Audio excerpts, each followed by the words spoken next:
So thank you everyone for coming today to our final external speaker of the CDS seminar series this semester. It's my pleasure to introduce Adaner Usmani, who is an associate professor of sociology and social studies at Harvard University. His work is mainly focused on American mass incarceration. He's currently working on a book with Chris Lewis, explaining what is wrong with mass incarceration if the standard story of its origins is false. And he's also working on another book with John Clegg that examines American punishment by placing it in a comparative and historical perspective and historical context, which is what the presentation today is based on. So yeah, hand it over to you, Adaner. Thank you very much. Thank you.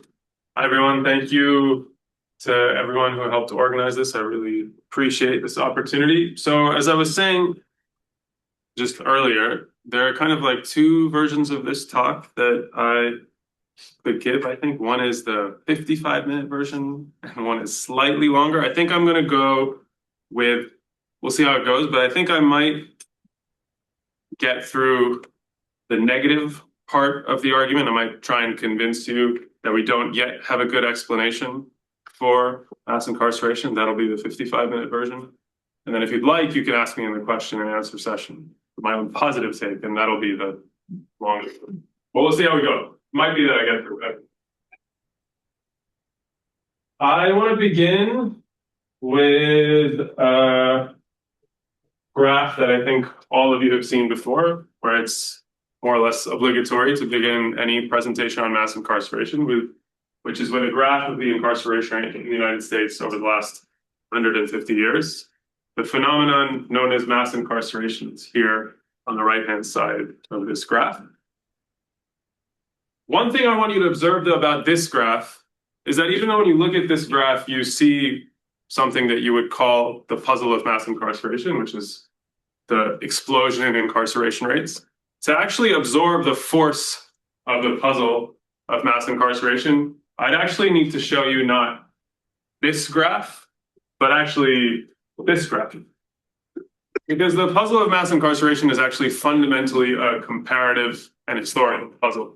The puzzle is, why did the United States around the 1970s veer into territory that was unknown or unfamiliar to any other comparable rich capitalist country, or even any other society in world history? There are actually only two societies in world history that have for sustained periods of time incarcerated people at this rate. Those are Stalin's Soviet Union and post-genocide Rwanda. This point is not a sustained rate, but you might be curious what this point is. Does anyone have a guess? Germany? No, Germany could actually, but we don't count the concentration camps as incarceration. Is it the internment of the Japanese? No, that's actually in here. No, it's a country that's not the United States. No, of course. It's post-Civil War Spain. After this is Franco's film, but just for a brief period after the Civil War. So the puzzle of mass incarceration, I think, is fundamentally a comparative and historical puzzle. Now, the odd thing about the way in which the puzzle has been studied is that most work, I would say the vast majority of work that you would have read or I've read on mass incarceration acknowledges that the puzzle is a comparative and historical object. Why does the United States have a rate of incarceration unparalleled relative to its comparators? But there's actually very little work on the subject that studies it in a comparative and historical way. And one of the worst ways social scientists will tell you to try and understand a phenomenon is to do what we call sample on the dependent variable, which is try to understand a phenomenon by studying it just where it is. This would be like trying to understand the French Revolution by studying only the moments around the revolution. No, you need to understand places where it didn't happen in order to understand what distinguishes a place where it happened from places where it didn't. Similarly, to understand mass incarceration, you need to study places that don't have mass incarceration, or so will be my provocation to you. So in an effort to do this for about 7-8 years or so, I've been working with a bunch of research assistants and John Clegg, who's the co-author of this book that I'm presenting today. to collect comparative and historical data on punishment, policing, penal spending for the universe of modern states going back to the early 1800s. The data that I'm going to show you, the graphs that I'm going to show you, are all the fruit of this work that has been done by other people. Even this graph actually is a graph that I wouldn't have been able to make for you 10 years ago, because these data are actually not easy to come by for the early 20th and late 19th century. So in fact, this project began as an attempt to figure out whether in this period, American incarceration was in fact different from other countries. And I'm going to return to that in a second. Using that data today, I'd like to do three things in this talk, although as I said, I think I might only be able to do 2 1/4 things. We'll see. The first thing I'd like to do is I'd like to use these data, and this will be the lion's share of what I do. I'd like to use these data to convince you that the way in which we've framed the puzzle of mass incarceration is fundamentally mistaken. And we've misunderstood what that puzzle is. You can't explain something if you don't understand what you're trying to explain. So the first part of this presentation will be concerned with trying to convince you that we need to think about the puzzle of mass incarceration in a new way. The sociologist Robert Merton called this establishing the phenomenon. We must establish the phenomenon before we seek to explain it. Part of the contribution of this part, I hope, will be to convince you that because people who have tried to understand mass incarceration have mostly understood the puzzle, they've also, as a consequence, not given us explanations that are actually convincing. So part of what this first part is trying to do is, as I was saying earlier, a negative task, which is to convince you or to cast doubt on the explanations that you might have in your own head for mass incarceration. Once we've done that, then the ground is prepared to try to come up with a new explanation. I'll motivate very quickly a different way of thinking about punishment under capitalism, which informs a different explanation then of how America came to have mass incarceration. That's the order of operations. What time did I start? Like 5? Yeah. Okay, good. I'll keep an eye. Clock. One thing I'd like to say also is that I'm going to show you a lot of graphs, and I think it would be helpful for me if you felt emboldened to interrupt me anytime you don't understand. So please feel free to do that. Okay, so the first task, as I said, is to rethink the puzzle of mass incarceration. I'm going to argue that we have to rethink it in at least 5 ways. So here is the first thing that I'd like you to rethink. Mass incarceration, the stock of people in prison in a given year, being a very high number, is the result of a chain of social processes that culminate in someone being inside the prison. So in order to end up in prison, someone has to commit something that a state calls a violation of the criminal law. They have to be arrested for that crime. They have to be, after being arrested, admitted into a carceral facility, conditional on having been arrested. And then they have to be held in prison for a considerable amount of time. And the longer they're held, the more their contribution to that stock. So it's a dense outcome. It's the result of a chain of processes. When you have something exceptional happening in the output, it means you have something exceptional happening in the inputs. What we need to understand is how that exceptionalism is distributed through the inputs in order to understand what it is that we're trying to explain. So here's a very simple way of decomposing the incarceration rate. This will be the first of a few different decompositions I'll show you. You can decompose the incarceration rate into something you can call the crime rate and the punishment rate. So this is the rate at which people violate things that capitalist states call crimes. And this is the rate at which capitalist states turn crimes into punishment, the punishment rate. Very straightforward.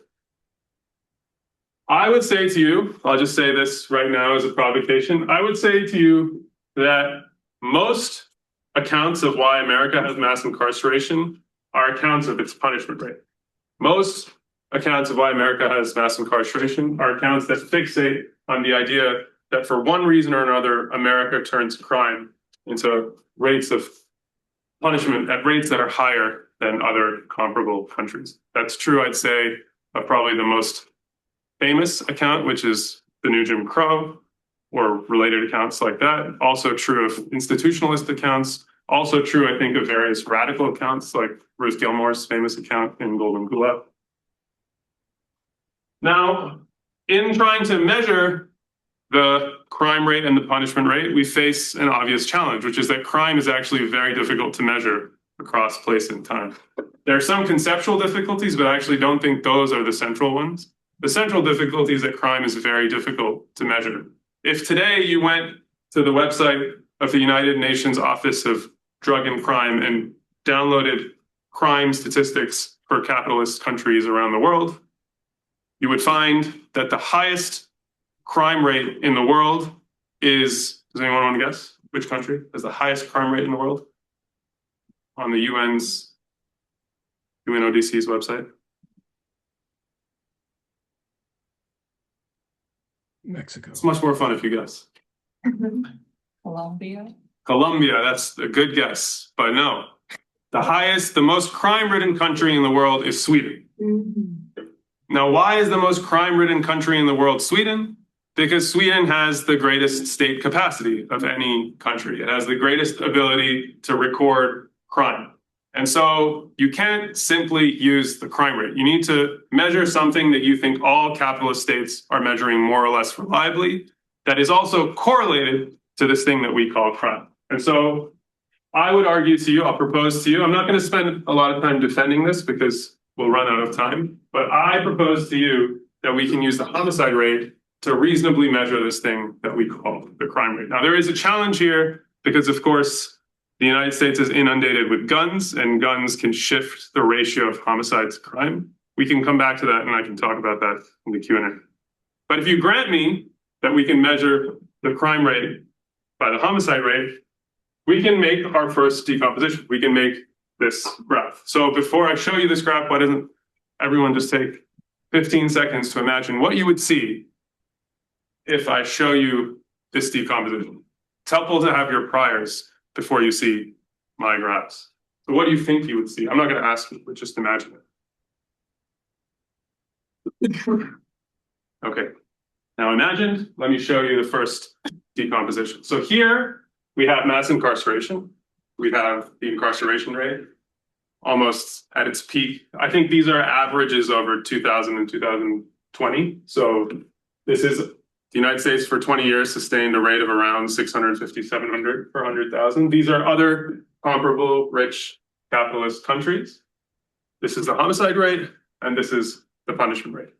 Now, if you accept my justification for measuring the crime rate by the homicide rate, what you see is that about 80% of the puzzle of mass incarceration is located in the crime rate and not in the homicide rate. The crime rate accounts for 80% of the puzzle. Now, this is distinct from saying that 80% of the causal contribution lies in the crime rate. I don't want to say that right now. I'm just saying in a decompositional sense, the crime rate accounts for 80% of the puzzle. It just explains 80% in the decomposition, because this times this is this.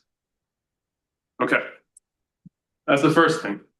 Now, the second thing I'd like you to see is that this thing that I was showing to you in the previous graph called the punishment rate, this itself can be decomposed. So in this graph, I showed you that this value is about 40% higher in the United States than in comparable countries. So the United States turns crime into punishment at a rate that's 40% higher than in other capitalist countries. But we can go further and decompose the punishment rate into two quantities that I'll call the footprint or police capacity and the penal balance. So this is something like, for those of you who are familiar with the sociologist Michael Mann's work, this is something like infrastructural power, the power of the state to command its population, the power of the state to penetrate its population, to exert its control. This is almost like the probability that you will encounter the state if you violate the criminal law.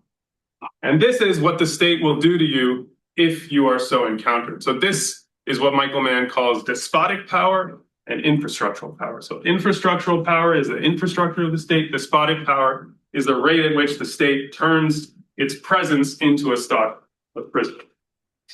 Another way to see this is that we can then put this back into the earlier decomposition and show you that prisoners over people equals the crime rate times the footprint times despotic power. So crime rate times infrastructural power times despotic power. Another way of seeing it is that you can decompose in this vertical dimension. So the incarceration rate decomposes into these two things, and then these two things decompose into the crime rate, footprint, and then this whole thing is despotic power. Yes?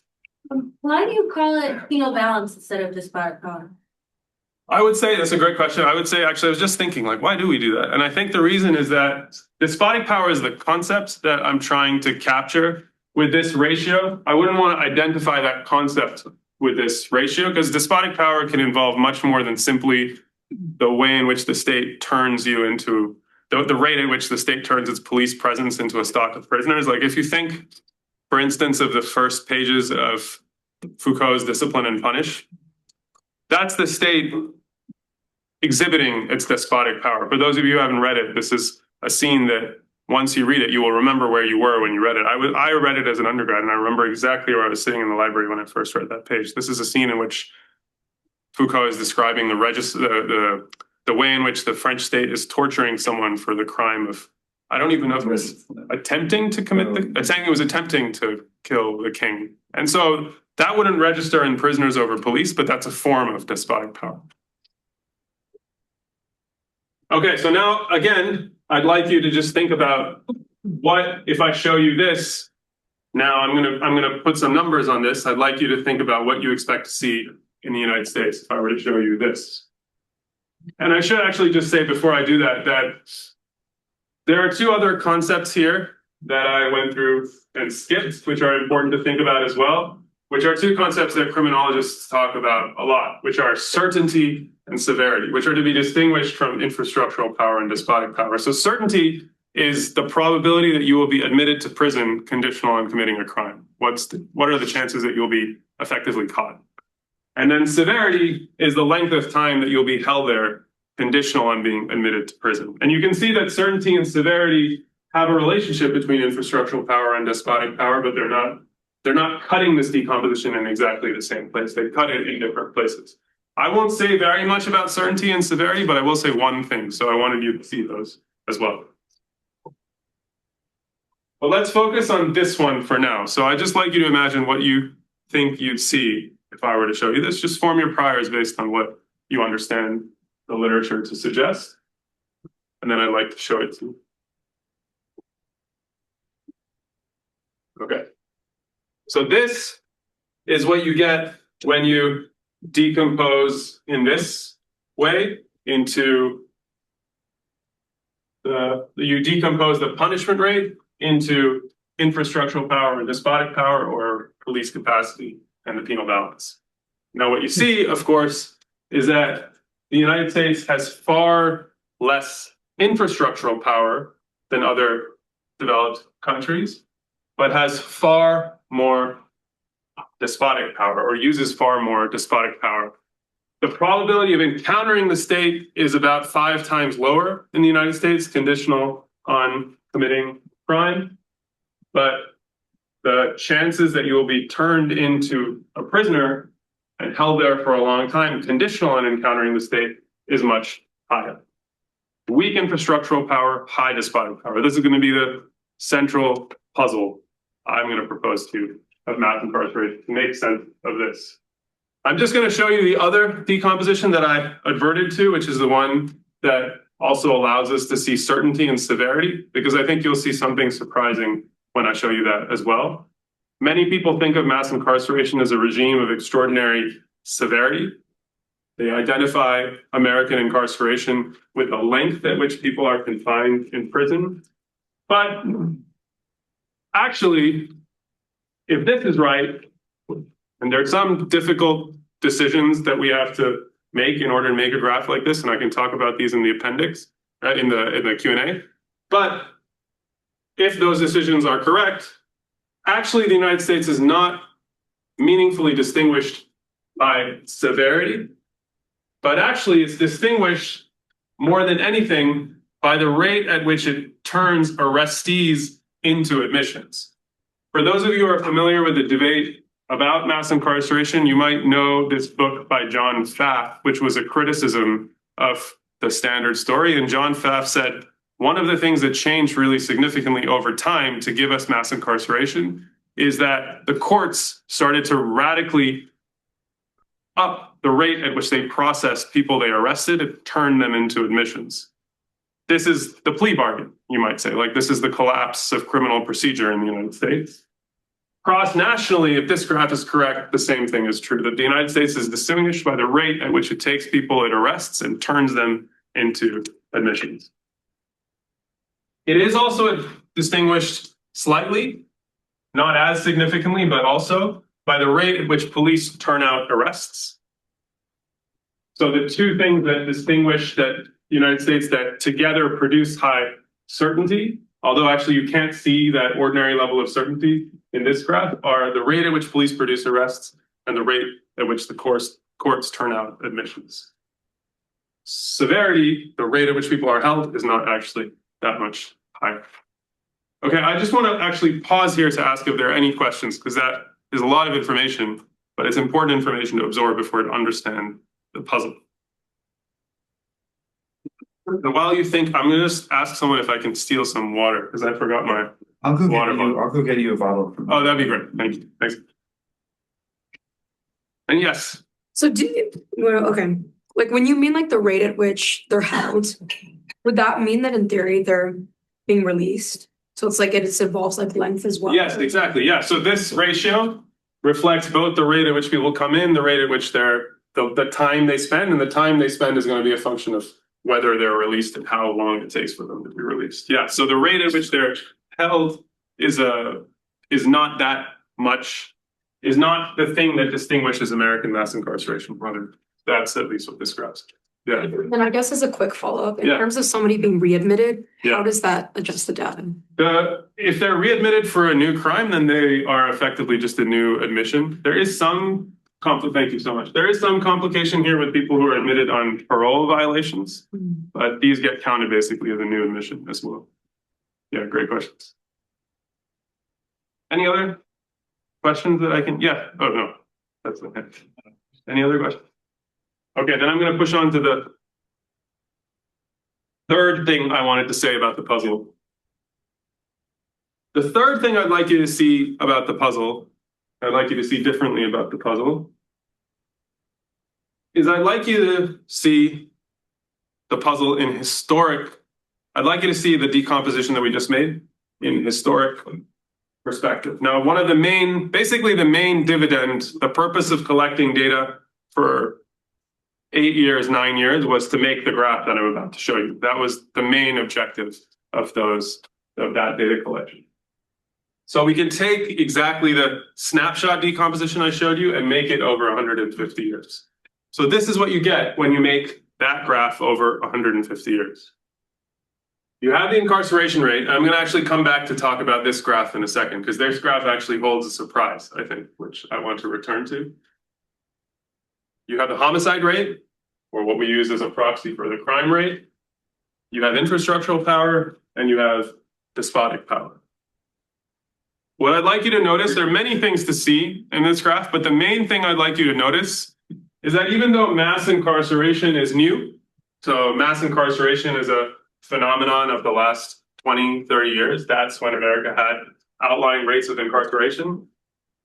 What I would describe to you as America's penal signature, which is high crime, low infrastructural power, high despotic power, that's not new.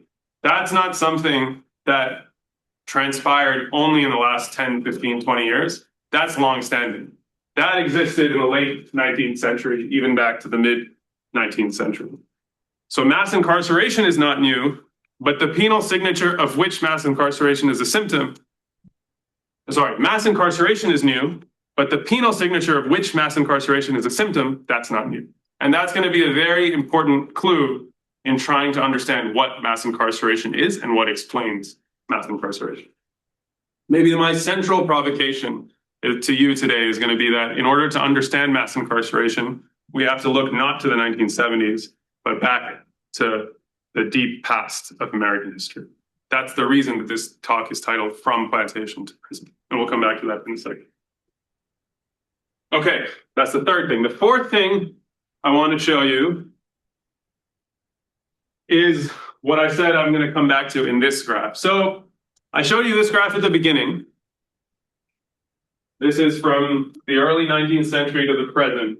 Mass incarceration, Mark, comparative historical object, I was gonna call you. distinguished by this That's, I think. period of time when the United States had a really high incarceration rate. But actually, I think I was fibbing a little bit when I called it a comparative and historical object, because there's something going on in this graph that suggests that, in fact, maybe it's not a comparative historical object, but a comparative object. And what I mean by that is that I have. you look at this graph, Cell phones don't always go through. the way we were looking at it, all you'll see, I think, is something that you'll see this era stand out. If you ignore Franco's Spain, you see this era stand out. But if you look at this graph in this way, which is from the beginning of that time period to 1970. Good. Now remember, 1970 is when everyone says mass incarceration began. That's when the US veered off the path. That's when the US became distinguished in the realm of punishment. But if you look at this graph just until that point, you should see something that already stands out to you about the United States. Since we're doing kind of call and response anyway, let me ask you if you see anything. What I first saw when I saw this graph, maybe not what I first saw when I saw this graph, but after staring at this graph for a long time, is there anything that you notice about it that is a little surprising? The US is very low at the beginning and becomes the highest. Exactly. Yeah. So let me just show you it without the noise of the other lines, because we had it earlier. If you just look at this, you should already see something surprising. And what you see, I think, that is surprising is that the United States and the rest of the developed world are like ships passing in the night. The incarceration rate in the rest of the developed world is declining over this period. This is what Peter Godfrey called the Great Decarceration. While in the United States, the incarceration rate is increasing. So another way of seeing this is if you graph the percentile ranking of the United States relative to other developed countries from the mid-19th century to the present, you see that the percentile ranking of the United States exploded well before mass incarceration. This is 1970. But before 1970, the United States had turned from penal laggard to penal leader. It had become the leader in incarceration rates well before 1970. Now, think back to those of you who have read The New Jim Crow. Let's just pick on The New Jim Crow for a second. The New Jim Crow is a book that explained mass incarceration by things that were happening in the Republican Party and in the racial order in the 1960s. And then that triggered a policy response in the late 60s and especially the 1970s in the form of the war on drugs. That's this period in history. But there's something already exceptional happening in America before 1970. There's something different happening in the United States before 1970. So 1970 can't, I want to suggest to you, be the turning point.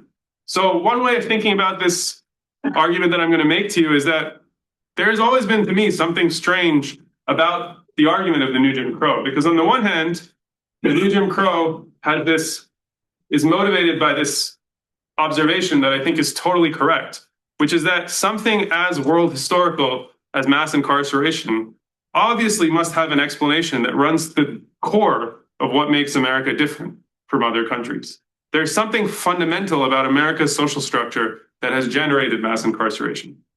That's the insight, I think, of the New Jim Crow. Yet then the New Jim Crow has an explanation or an origin story about mass incarceration that is about a bunch of conniving decisions taken in the 1960s and 1970s by a cabal of politicians. And that mismatch has never made sense to me. So what I want to try and do for you in the remaining time is I want to try and claim the mission of the New Jim Crow, but dispense with this specific story. Because I actually think there's a very important insight in the idea that we must go to the root of what makes America different in the past in order to understand what makes America different today.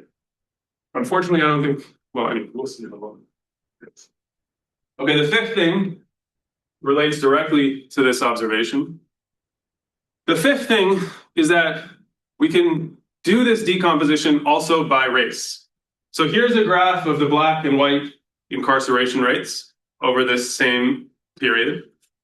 What you should see, of course, is that, as everyone knows, the phenomenon of mass incarceration is not simply the fact that America had a high aggregate incarceration rate, but maybe specifically the fact that for certain people and not other people, the incarceration rate was overwhelmingly high. So this graph yields the astonishing statistic that many of you will have probably heard, that for Black men born in a certain generation, there was a 1/3 chance that you would end up in prison. And if you were a Black man of that generation who was a high school dropout, the chances were 2/3. There's a 2/3 chance that in your lifetime you would end up in prison.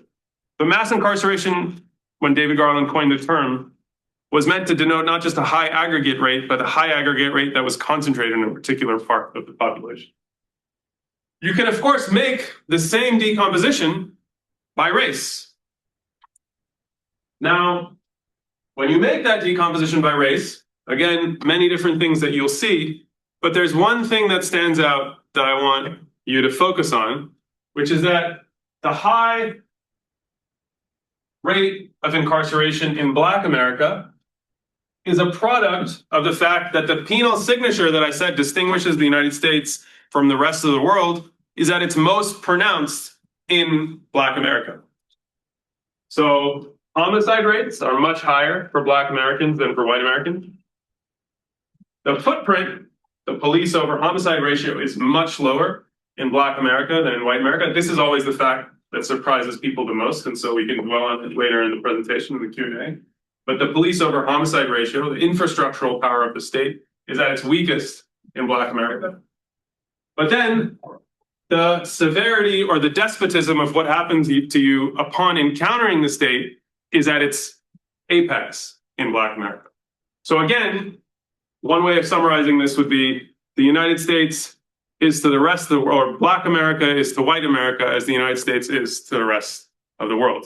Although it's important to note that the phenomenon of mass incarceration is not simply then literally to be identified with the phenomenon of the penal signature in Black America, because even white America is distinguished from the rest of the developed world. The incarceration rate is significantly higher.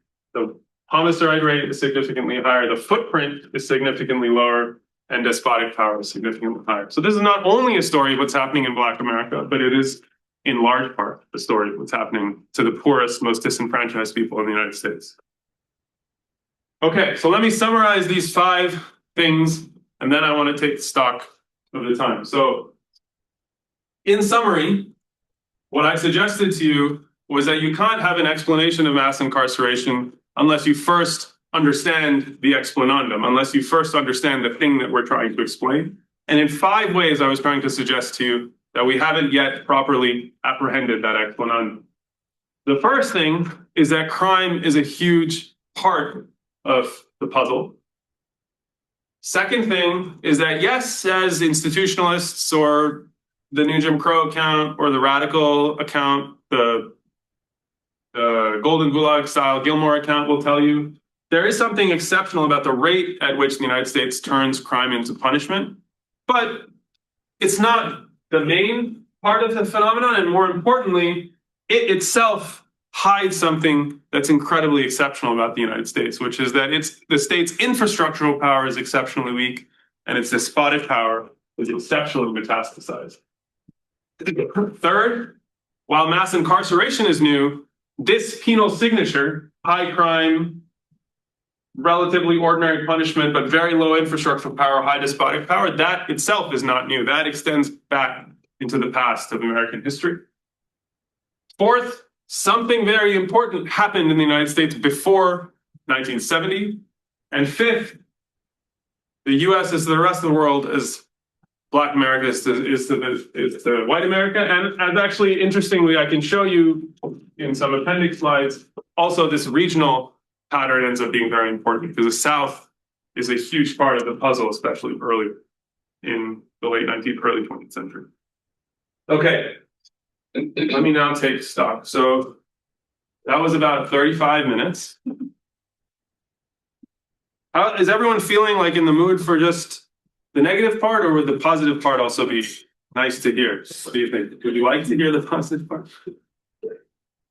Keep it negative. Let's keep it negative. Keep it negative. Oh, okay, great. Okay, all right. And then I can answer some of the positive part in the Q&A. Good. Okay, then I'll slow down and just go through what I wanted to get through. Well, actually, maybe then this isn't that. Well, this will still be helpful. Okay.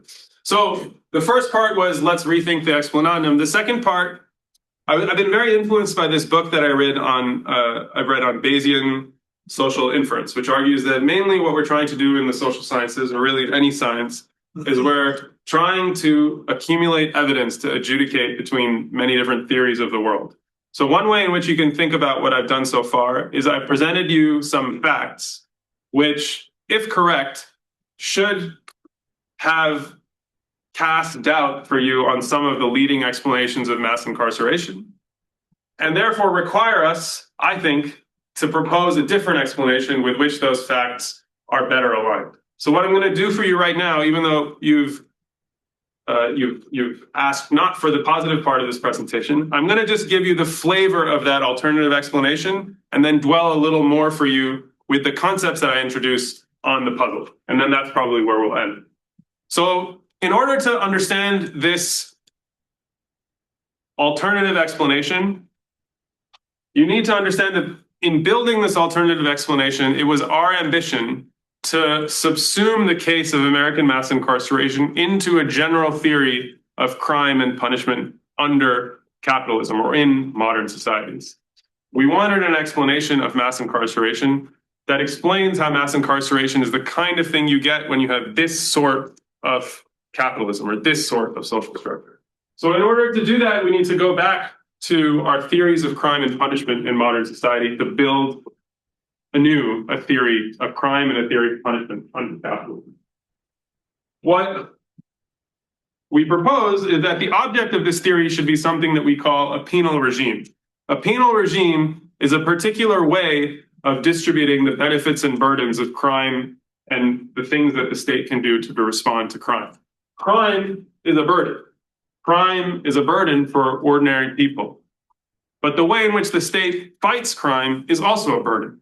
Punishment imposes suffering on people, but also punishment imposes taxation on people who have revenue. That's also a burden. And also, states have other ways of fighting crime through welfare, social, and economic policy, and those also burden people, and they also benefit other people. A typical view, actually, it'll help you to understand, as we were developing this theory, we had in mind as our antagonist a typical view of the problem of crime and punishment in modern capitalist societies, which goes something like this. The law is a tool of ruling class domination. As a consequence, those who seek to enforce the law are typically the rich or the ruling class because the law serves their interests, while the poor, who do not care for the criminal law and the things it protects, have no interest in enforcing that law. And so as a consequence, when you see a state wage war on crime, when you see a state reduce crime or make an effort to reduce crime through policy, that's typically something that's done in the service of the rich and not in the service of the poor. So the rich wage wars on crime and the poor resist them. I've always thought there's something a little inconvenient for this theory in the facts of crime in modern society, because in most modern societies, crime actually has this type of character, which is that crime burdens the poor much more than it burdens the rich. So here, from the National Crime Victimization Survey, is the ratio of crime victimization in poor America versus rich America. Here, poor, if I remember right, is the bottom 20th percentile of the income distribution, and rich is the top 20th percentile. What you see immediately is that all crimes are much more common. It's much more common for poor people to be victim of these crimes than rich people.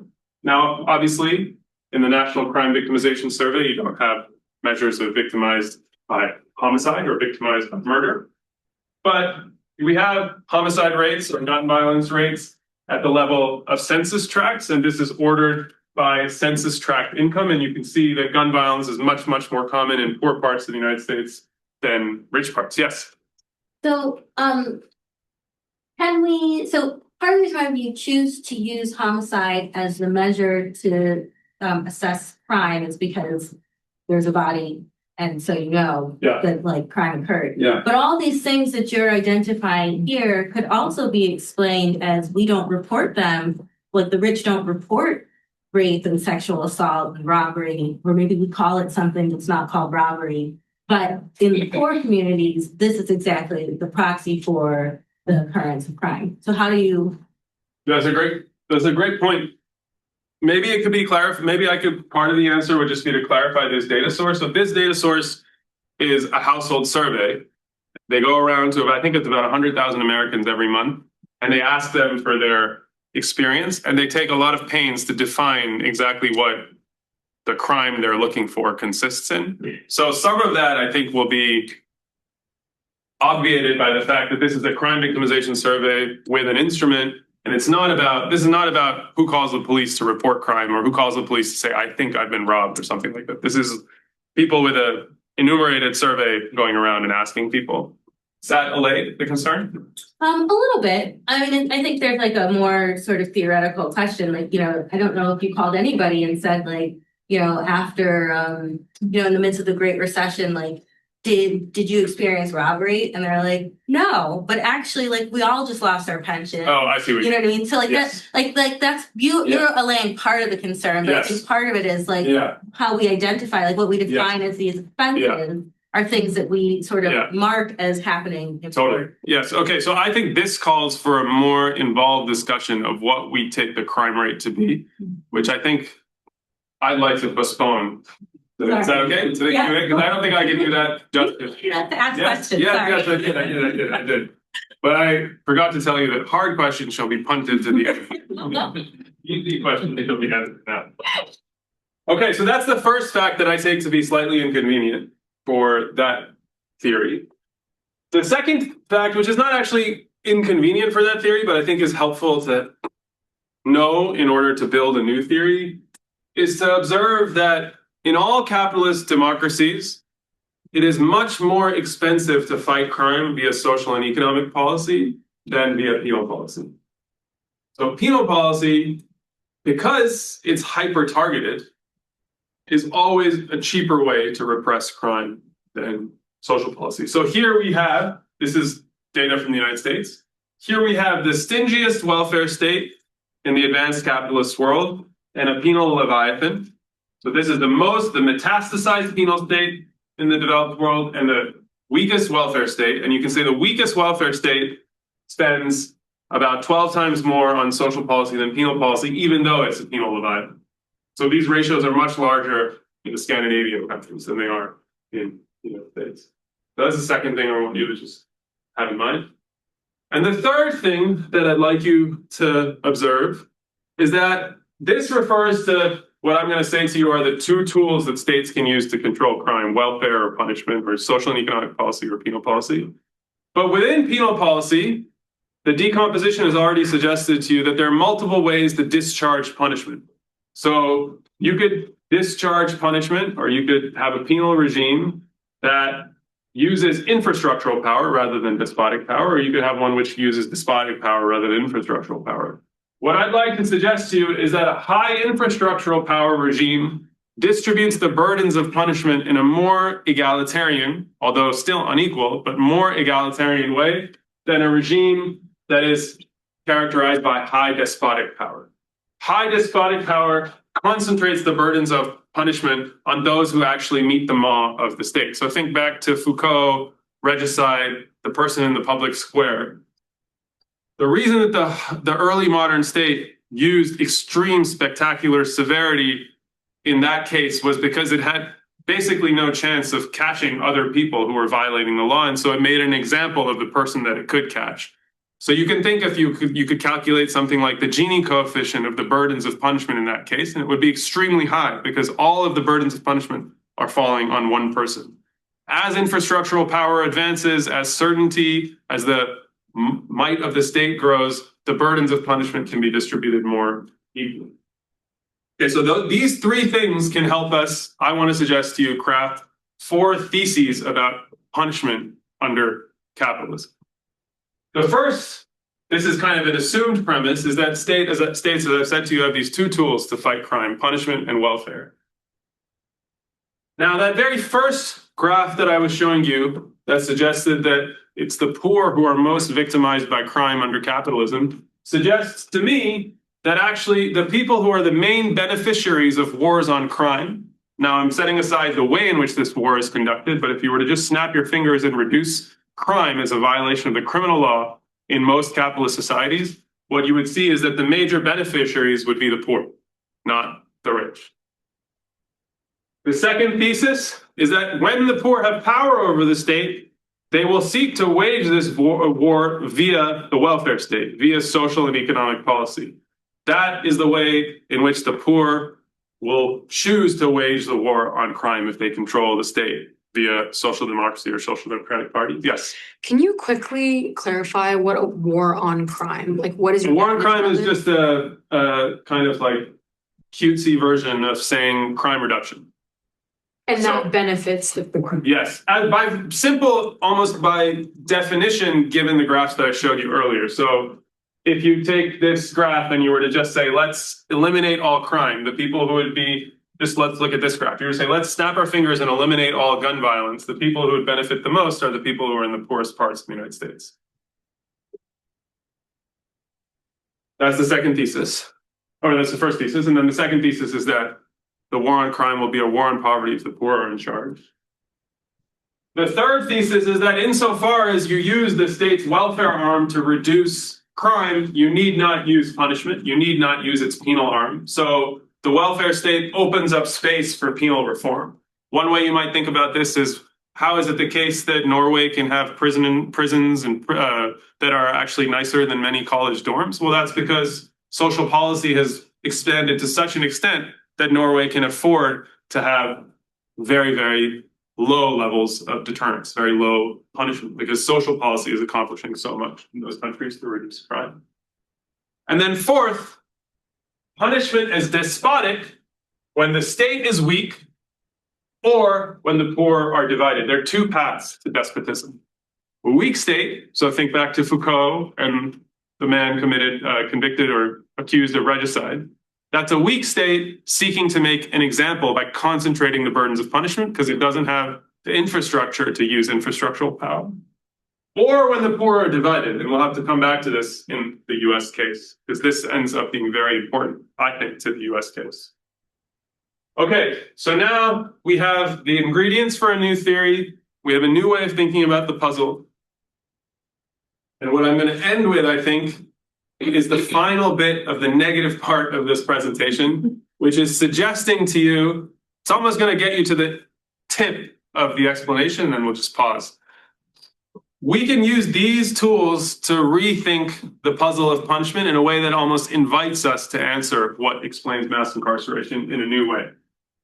To do that, I have to show you this graph, which I have to say, I've been making graphs for, I don't know, whenever I started grad school.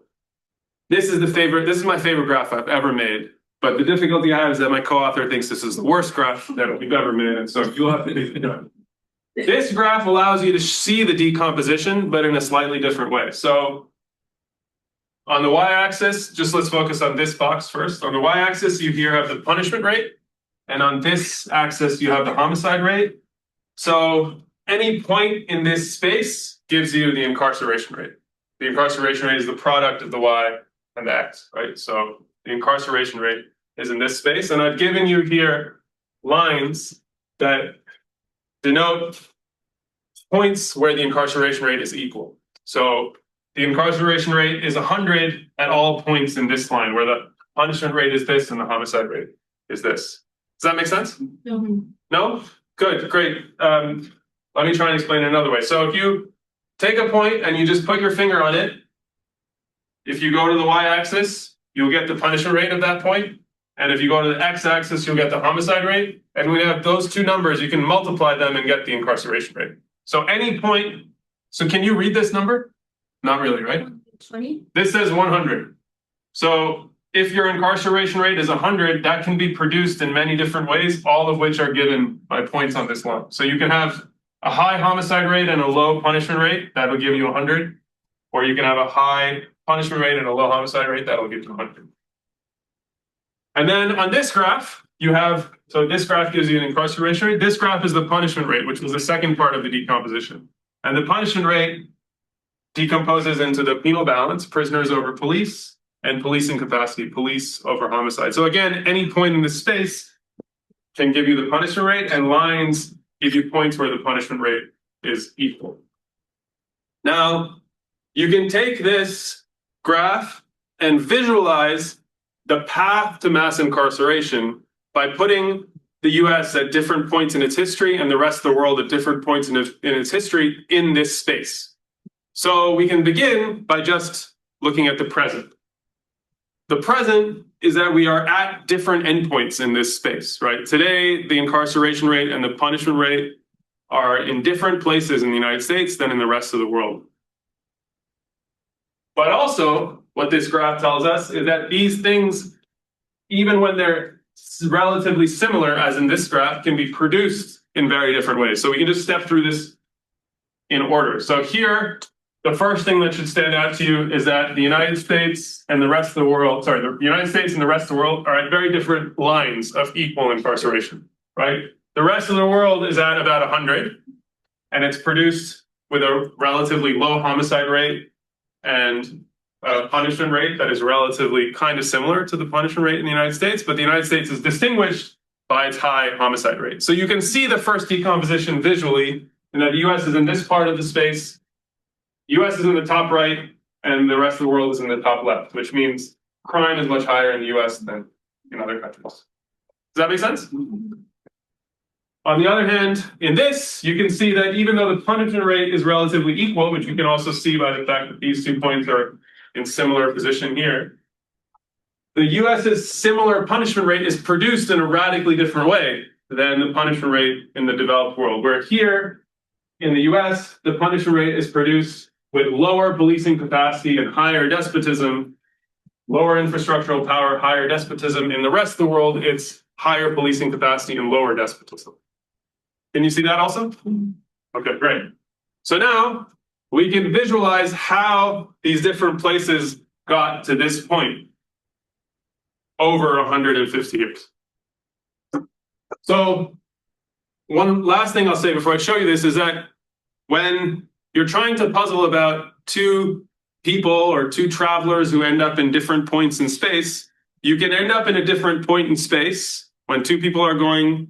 You find two people in a different place. They can have ended up in that different place because they started in the same place and moved in a different way from the same place, or because they end up in different places because they started in different places and went in the same way, or some combination of those two. So I want you to just keep that in mind. So how did the US get to the point of mass incarceration?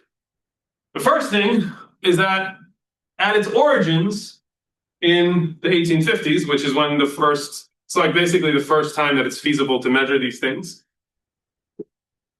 the United States and the rest of the world were in very different places in both of these spaces.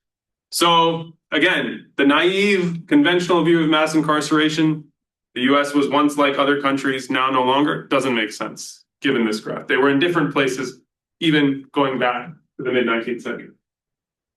Now, you might say different origins and different paths, right? So the US was here in the 1850s, and modernization, penal modernization, it looks like a straight line upwards. Well, what is a straight line upwards? A straight line upwards means the US never conquered crime, whereas other countries move to the left, which means other countries conquer the problem of homicide and expand punishment.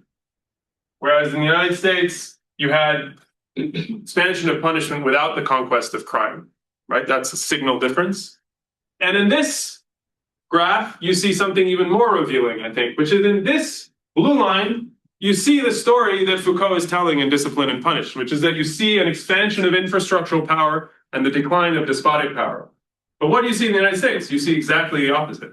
You see, well, not sorry, exactly the opposite, but you see the expansion of infrastructural power and the expansion of despotic power, which is not the Foucault pattern. But there's one way in which this can be complicated, and then I will stop talking. The way in which this can be complicated, which helps us understand what exactly explains mass incarceration, is to see that this is not the only thing that's happening.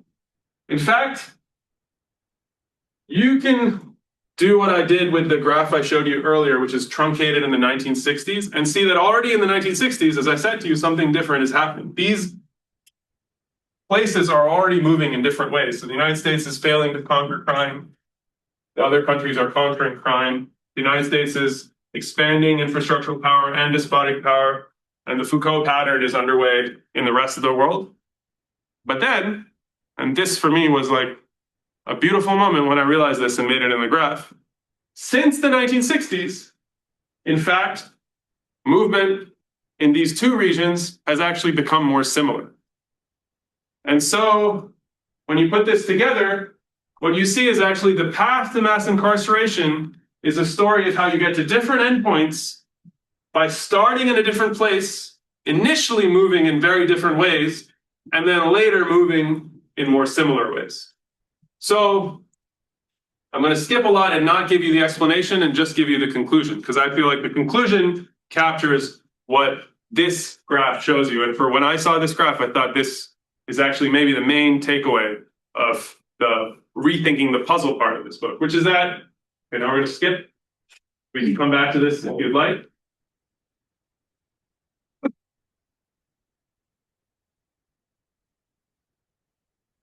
The conventional view was that mass incarceration is the result of the fact that the United States was once like other developed countries, and then in the 1970s grew unlike them. So they were moving together, and then something happened in the US around 1970. But in fact, if I'm correct, or we are correct, this is totally the wrong way of thinking about mass incarceration. Mass incarceration is not a story about how the United States was once like other countries only to become more unlike them. In fact, the United States was not like other countries in matters of crime, punishment, and policing. And in fact, around 1970, maybe you'd say around 1950 or 1960, it grew more like them. And that's what gave us mass incarceration. And so mass incarceration is not, in fact, the conventional story, but basically something much closer to its opposite. It's a story of how a country that was never like other countries modernized and became more like them. I say this has two big implications, which can't convince you of because I skipped the positive part of the presentation. Mass incarceration runs deep into the American past. It's a product of the plantation economy in a very important way, which I can clarify in the Q&A. But, and this is what the second part of the thing that I just showed you is meant to suggest, but it is the result of causes that are general features of modern capitalist societies, which were accentuated in this country by virtue of its plantation origins. And so even though it has its explanation is located in something that's specific to the United States, we should not anticipate that something like mass incarceration could not happen elsewhere, because the problem that mass incarceration was a solution to is a problem that is a live problem in all modern capitalist economies. And you might just look no farther than El Salvador or Brazil to see that the kind of thing that mass incarceration is always possible in highly unequal societies, especially where infrastructural power is unavailable and despotic power rears its head. That's that. Okay, thank you very much.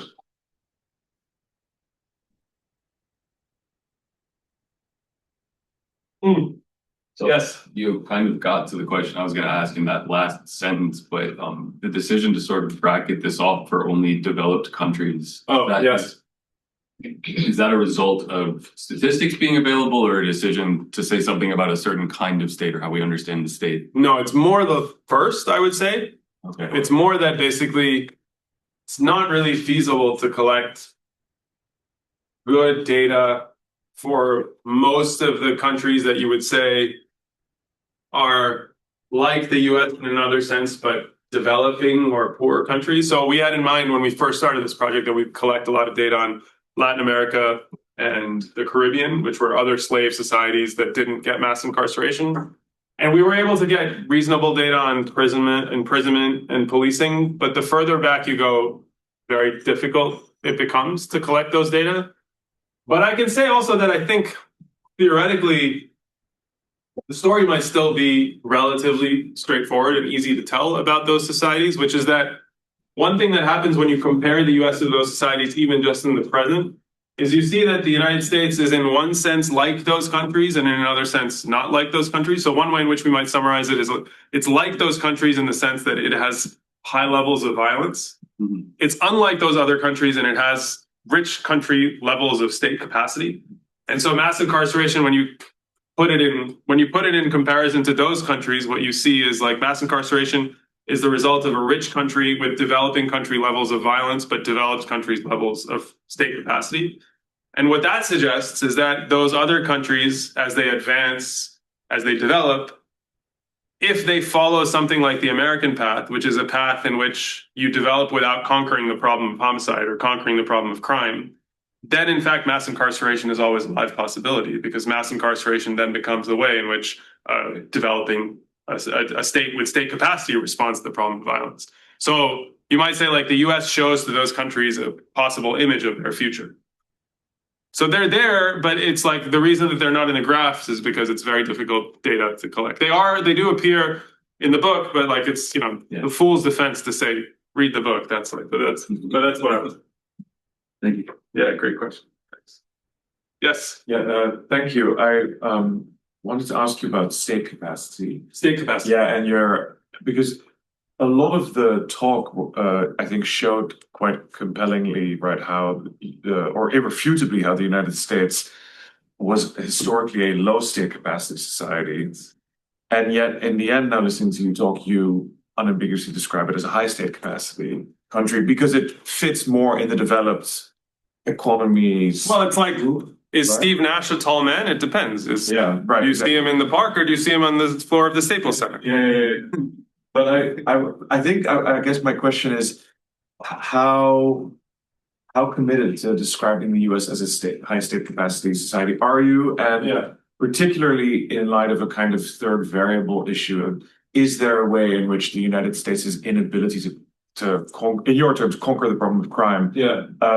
Also is one of the reasons why its welfare and social policy response to it has also never been able to come to fruition because it was just not able to mount it. And there's some third variable, which indeed may be the legacy of slavery, right? The effect of slavery and low fiscal capacity and federalism on state capacity, et cetera, right? And like the incredible, because one thing, for example, that I've always found very striking in the US is the degree of decentralization of police power, right? The fact that police departments are not beholden to any kind of secretary of the interior or something like that. I know. So, but just want to hear you talk a little bit. Yeah. Those are excellent points. So they give me an opportunity to show some more graphs, which I had. Great. So I'm going to start with those, and then I'll try to answer the rest of your question.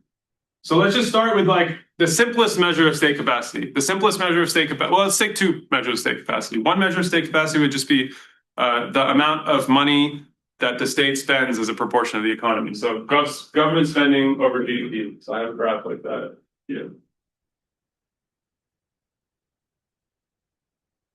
Yeah, so here. So this is government spending as a percentage of GDP over time. The first thing that you see is precisely that in the period of American modernization, from 1850 to 1950, the United States was a low state capacity society. And that's not just the story of what's hidden by the average, because even if you break it out by country, you see that as a proportion of GDP, the United States spent the least of all comparable developed countries. So it's a low state capacity society in one very important sense. It's a higher state capacity society by the end, although the period in which it overlaps with the rest of the developed world, interestingly, then doesn't last into what we would call like the neoliberal era. So the first thing I would say to you is relative to those countries, it's a weak state capacity society, with the caveat of the earlier point, which is that if you were to compare it to Latin American countries or something, it appears a high state capacity society. Now we can also look at policing as a separate issue, because policing raises a slightly separate question. And I think I have the policing graph. I hope. Yes. So okay. One thing people often say about the measure of infrastructural power that I showed you is that it's denominated by homicide. And so one reason it's so low is not because policing necessarily might be so low, but because homicide is so high. But even if you just look at police per capita in the US relative to these other countries, police per capita is much lower in the late 19th century in the United States. Police per 100,000 people is much lower in the US than other societies. So it's also a low state capacity society in just this literal sense of how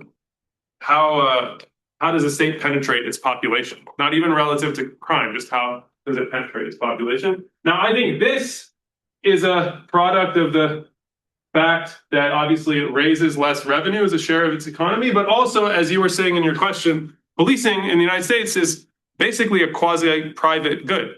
It's a good that you get like the quality of your schools by buying into a particular tax base, right? Because it's funded at the local level. And so poor places are especially deprived of policing in the US relative to countries that centralize the police and redistribute those revenues. So yeah, so I want to say that it's a weak state capacity society in these two senses.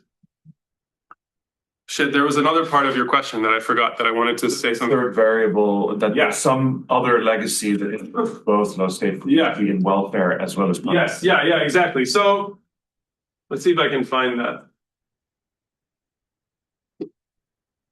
Well, yeah, I think what I want to say in response to this is that there's something a little illicit about saying that the United States was unable to conquer the problem of crime, which is how I was describing the problem of the conquest of crime and how the US developed. I think rather than unable, I think we should politicize the question of state capacity and say that it was unwilling or it couldn't be forced to build the state capacity. Because what you might think is who benefits from the equilibrium of high crime, low infrastructural power, high despotic power? I think the people that benefit are the people who don't have to pay taxes and who don't otherwise need the state to protect them from crime. And so the reason that that equilibrium was so sustainable was because first, one of the central features of American development is that the elite were pitilessly divided in a way that has never been true in recent European history. You had a plantation elite and a capitalist elite, and they saw not at all eye to eye about the role of federal government. And so decentralization,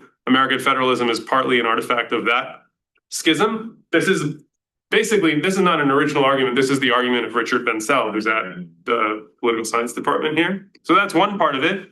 And I think the other part of it that's really important is that the other thing that distinguishes the United States from other developed countries is that its working class was incredibly divided, both regionally and racially, and those two divisions are related. And as a consequence, it had the weakest labor movement of all developed countries. And specifically for the problem that we want to try and understand, it had a labor movement in which the ties between the very, very, very badly off and the 30th, 40th, 50th percentile were very weak because the very, very poorly off were racially divided from, they were, in Du Bois's words in this beautiful essay that he wrote about the St. Louis riots, the spawn of slavery. They were left with no allies. And when they're left with no allies, despotic power is a very sustainable political solution to the problem of crime, because despotic power forces all the burdens of punishment onto those who have no other allies. So when I say that it was unable to conquer crime, what I think I really mean is that it was unwilling by virtue of the balance of power over the state. That's how it is. Thank you. Yeah, excellent.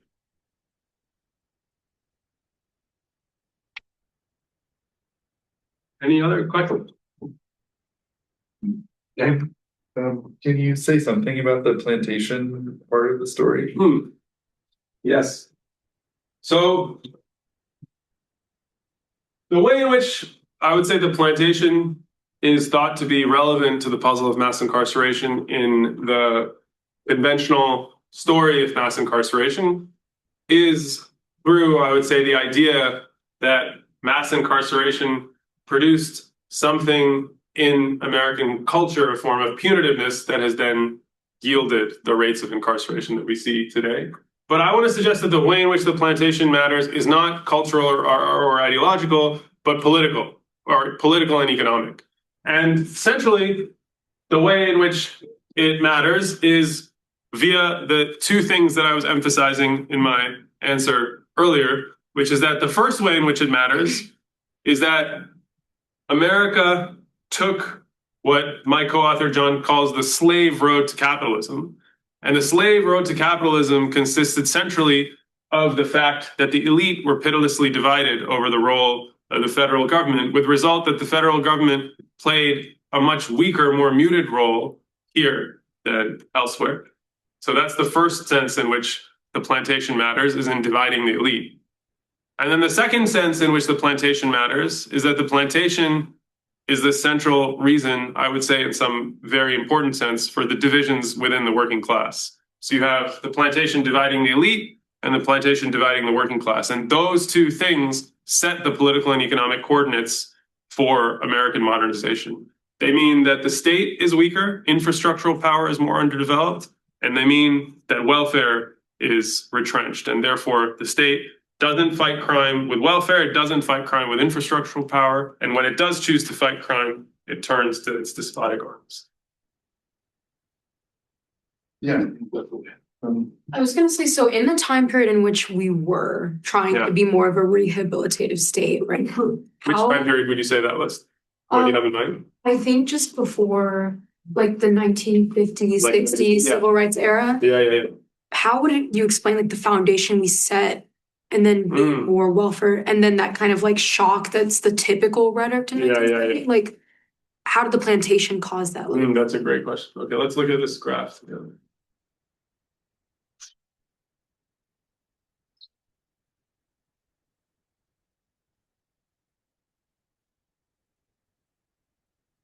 This. Okay, so there is this era that's referred to in this epic book by David Garland, The Culture of Control, called the penal welfarist era, which is the era of like the 1950s and 1960s, when the United States became more lenient and more rehabilitative in the realm of punishment. What he argues very importantly is that this was a development that happened across the developed world. He focuses on the UK and the US, but you can see it across the developed world. Now, one way of thinking about that development is that it has a straightforward explanation in this second graph here, which is that the penal welfarist era is a product of the fact that crime is declining dramatically in all countries over, at least in most other countries, over basically most of the last 100 years. And in fact, this goes back even longer if you read some of the literature. But the crime is declining, and the decline of crime makes possible rehabilitation. But then the other thing that's happening is that in the United States, there's a really dramatic decline in crime from the period here. I think this is around like the 1910s, 1920s, and it starts declining in the 30s and the 40s and the 50s. And if crime is declining for decade upon decade, it makes something like penal welfarism possible. But perhaps the easiest way to put this is that in the United States, and actually also in other countries, and this is the sense in which I think actually the plantation, in one sense, doesn't have, and the plantation is not what I would focus on in answering your question, is that all these developed countries prove to be susceptible to what happens to all of these labor markets in the 1960s and 1970s, which is they start to hemorrhage jobs for men without many skills.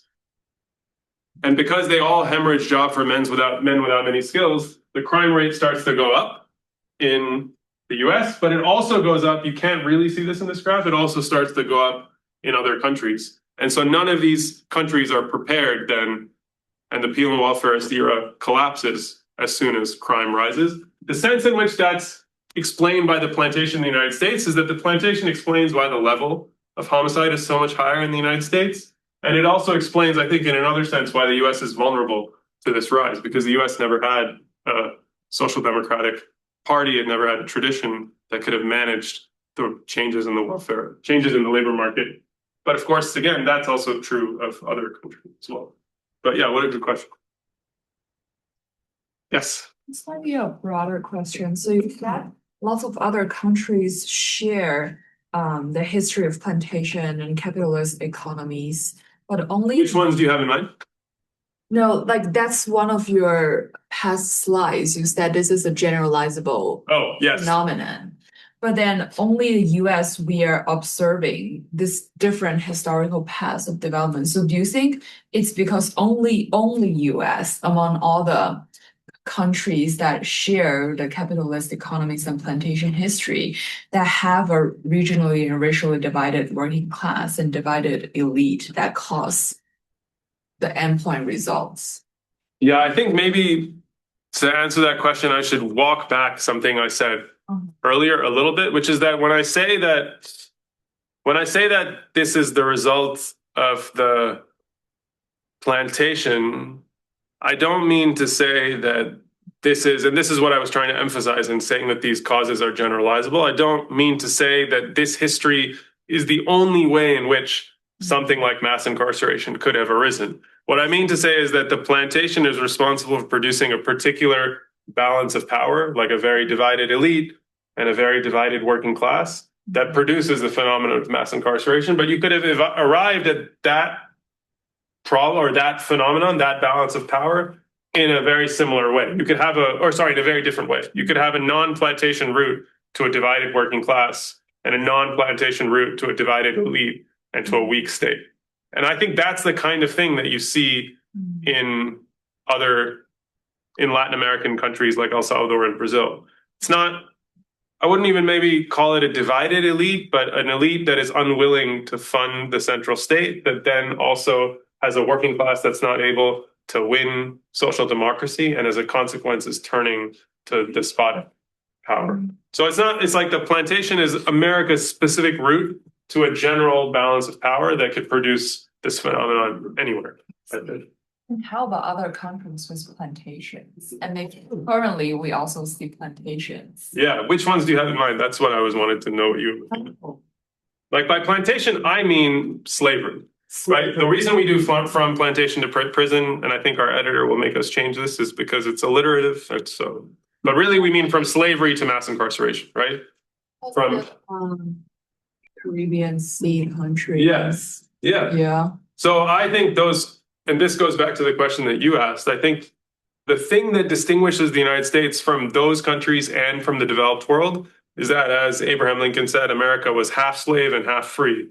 And because it was half slave and half free, it had also the economic engine of the other settler colonies. And so the United States becomes a slave. It's basically the only slave society that also becomes a rich capitalist democracy. And it's that combination of the social problems and the balance of power inherited from slavery, but also the state capacity inherited from capitalist development that gives you the ability to produce mass incarceration. So in those other countries in the Caribbean, you have many of these problems. You have extremely high rates of homicide and you have a weak state, but you don't have a state strong enough to produce the high rates of incarceration that you see. But you don't see the scale of incarceration, but you see very awful things in the penal systems of those countries as well. You see very high rates of killing by the police. You see dismal conditions inside prisons. So many of the features of the despotic way of doing punishment you see in those countries, it just doesn't manifest as a high rate of incarceration. Yeah, great question. Aaron? Yeah, it does seem like from what you just said that it's actually, if you look around the world, especially at like post-colonial states, but not only, like, you'll see that many countries have, basically because you have rural elites who successfully block land reform and are just uninterested in a high tax rate. So you have a very low tax rate all around the world. Yeah. And divided working classes because, whatever, legacies of colonialism plus absence of industrialization. Plus demographic differences. Yeah, that for all of those reasons, a lot of the world without a plantation economy has that basis. They just don't have enough, they don't have enough money to do this. I think it's maybe kind of what you're saying. I think that's almost what I'm saying, but there's one thing I would add to it, which didn't really come out because I didn't really give you the positive explanation, is that the other thing that I think becomes important is that the turn to mass incarceration in the 60s and 70s is really a response to public panic about crime in the 60s and 70s. So there's a way in which also the poor need to be empowered just enough or important politically just enough to produce a political response to the problem of crime, but not powerful enough that they can conquer it through the welfare state. So there's like should be whatever the opposite of a sweet spot is, since it results in mass incarceration, but there's like a territory where the poor can be empowered enough to win a war on crime from the state, but not empowered enough to do anything but to turn it into this kind of a outcome. And I think one way you might make sense of really high rates of homicide for a long time in many of the Caribbean, Central American countries, Latin American countries, that the poor are just not strong enough for the state to care at all about the problem of crime. One thing that you might see in El Salvador, in fact, is that the poor or the working class, through democracy, have a certain kind of power. That's what Bukele is responding to, but not nearly enough power to win something humane. And so they win a response to crime, but a response to crime that's on the back of these poor young men who are in gangs. Yeah. Yes. So, it's very clear to me that your book, at least, you're just sort of pushing against the provocative narrative set forth by Michelle Alexander. And in essence, it's coming back to saying like crime is real. Mm-hmm. And like this explains an important component of like why we have mass incarceration. Yeah. So I just wonder, there's so many people that say that, but I see this as a critical sort of intervention here. I wonder if you can explain to me, one, I was wondering how you talk about this specifically in relation to FAFSA, but then two, just more broadly, it's how is what you're saying different from the other people who, because how's it different than other people who say this is a story about crime? Because I think actually this is a story about crime is a very prominent narrative. That's where Michelle Alexander's book came from, right? It's saying this is not a story response to that. Exactly. And so it's yours is a response to the response, right? And I just wonder if we took out the Michelle Alexander of it, how do you just tell me what your project's doing then? Yeah, great question. I would say that the point that mass incarceration is mostly about crime in that decompositional sense is more or less the least important thing that I want to say about the problem. First, I've always thought that when you say that the problem of mass incarceration is the problem of crime, you simply push the question back one step, which is then, well, what explains the problem of crime? And there are many different ways in which that's a very important research question. Or I guess one thing you could say is that one of the things we're trying to do is by saying that this is a problem that stretches to the plantation, we're trying to say that the problem of crime is really a problem that runs the deep structure of America by virtue of dividing the working class and dividing the elite and producing these high crime rates. But I think the other thing that I want to suggest we're contributing is that, in fact, it's not just that mass incarceration is a problem of crime, but mass incarceration is a problem of crime plus a very exceptional, specific way of responding to crime, which is with despotic power and not infrastructural power. And that also, I want to say, is one of the contributions of the book, is to say that there's a particular way in which the US chooses to fight crime that is completely exceptional. And actually, maybe the most provocative way of putting it is it's like the early modern state has chosen to wear the disguise of a developed country. That's kind of what despotic power amounts to, right? It's like Foucault's early modern state pretending to be a rich country. Yeah. Yeah, I was just going to ask you one more question about this, what Aaron was also mentioning, right, in comparative perspective. Is for you the legacy of slavery in the plantation on state capacity, does it lie in the form of labor regime or the effect of that form of property on low tax rates as a measure of state capacity? Or a third version is that slavery, but not just slavery, but coerced labor regimes lead to wealth accumulation, particularly kind of landed, right? That's what you were saying, kind of latifundia societies, which then would also make it comparable with Latin America. And that the labor regime itself, it doesn't really matter if you have chattel slavery or serfdom or apartheid, but that all of them produce those sorts of concentrations of wealth, which then have the effect on the same kind. Like, what do you see as the cause of the, I don't have a strong view about which of those three is the most important. I see all three of those as operating. So there's a beautiful book by, maybe it's a beautiful book. I'm recorded, right? Yeah, it's a beautiful book by, oh man, I'm going in the wrong direction. By Robin Einhorn on slavery and taxation, right? In which he argues that the particular kind of property this was, and the particular kind of thing it would have required for there to be taxation of a reasonable level would have been extremely threatening to the slaveocracy. And so they couldn't countenance taxation. That's one thing that's very important. Another thing I think that's very important is there's this excellent book on Latin American state building, which argues that one of the central obstacles to state building was that old Barrington Moore problem about being labor dependent. And insofar as you're labor dependent, you can't hand over the control of the course of apparatus to the central state. So weak infrastructural power is definitely also about that. And then I think the third thing it is also, it's about wealth accumulation, and then as a consequence, having no need for the public purse. Like, why would you have, if you can solve all problems yourself, why would you need the public? That, I think all three of these things contribute to the problem of low state capacity. But I'm not sure if anything rides. I'd like to think more about whether anything rides for the argument on distinguishing between the three, because I don't really like answers that say, like, is it A, B, C? Very good question. And I'm basically saying, yeah, it's a little bit A, a little bit of B. I don't really like that way of thinking, but that's what I've got for you right now. Yeah.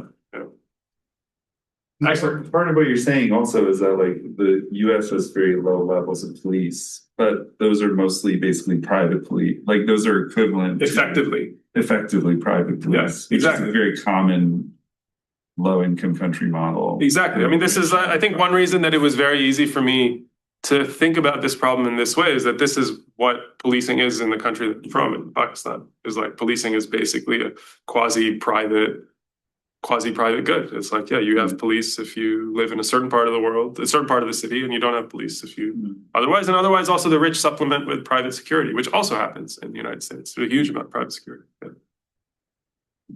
Good. Thank you, everyone. Thanks very much for listening.